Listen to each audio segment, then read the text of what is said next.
একটু পর প্রেমাও আসলো, এসে আমার পাশে সিটে বসলো। এমনিতেই ভয় লাগে, তার উপর পাশে এসে বসছে।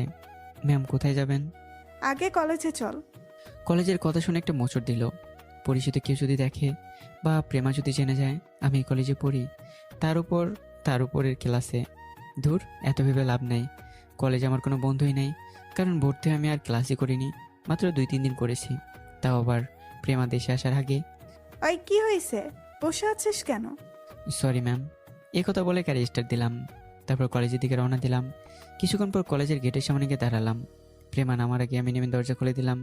ও নেমে হাঁটা দিল, আমি পিছনে আসতেছি। এমন সময় প্রেমা বলল, ওই তুই কোথায় আসছিস? এখানে থাক। তোর মতো খ্যাত যদি আমার সাথে যায়, তাহলে বন্ধুদের কাছে আমার পেস্টিস কমে যাবে। আমি কিছু না বলে গাড়ির কাছে দাঁড়িয়ে রইলাম। অল্প একটু সামনে গেটের পাশে একটা ফুচকার দোকানের কাছে ওর ফ্রেন্ডরা সবাই বসে আছে। প্রেমা ওদের কাছে গিয়ে হাত মিলালো, তারপর প্রেমাও সেখানে গিয়ে বসলো। বল, তোদের কি অবস্থা? ভালোই, তোর কি অবস্থা? কোনো খোঁজ খবর নাই? আরে অনেক চাপের মধ্যে আছি। ওদের আর আমার মধ্যে বেশি দূরত্ব না থাকায় স্পষ্ট কথাগুলো শোনা যাচ্ছে। তাদের মধ্যে একটা মেয়ে বলল, ওই ছেলেটা কে রে? আরে বলিস না, শালা একটা খ্যাত, আমার ড্রাইভার। দেখতে তো অনেক স্মার্ট। দোস্ত, আমার সাথে লাইন করিয়ে দে না। তুই পাগল হয়েছিস? ওই ছোট লোকটাকেই তোর পছন্দ হয়েছে, তার উপর পড়ালেখাও নাই। তাতে কি, আমার তো পছন্দ হয়েছে। তুই প্লিজ ব্যবস্থা করে দে। তাদের মধ্যে থেকে আরেকটা মেয়ে বলল, আরে ওনারে তো কোথায় যেন দেখছি, মনে করতে পারছি না। কোথায় দেখেছিস? মনে পড়েছে। উনি তো আমাদের কলেজেই পড়ে, মাস্টার্সে।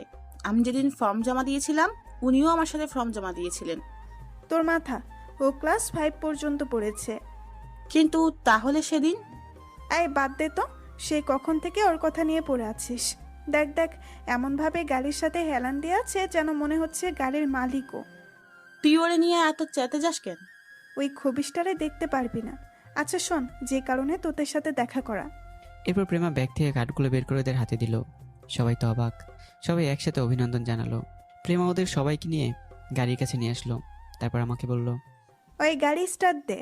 আমি দরজা খুলে দিলাম। ওরা বসার পর গাড়ি স্টার্ট দিলাম। প্রেমার কথা মতো একটা রেস্টুরেন্টের সামনে গেলাম। গাড়িতে প্রেমা আমাকে অনেকভাবে অপমান করেছে, ইংরেজিতে অনেকগুলো গালিও দিল। ও ভেবেছে আমি কিছুই বুঝি না।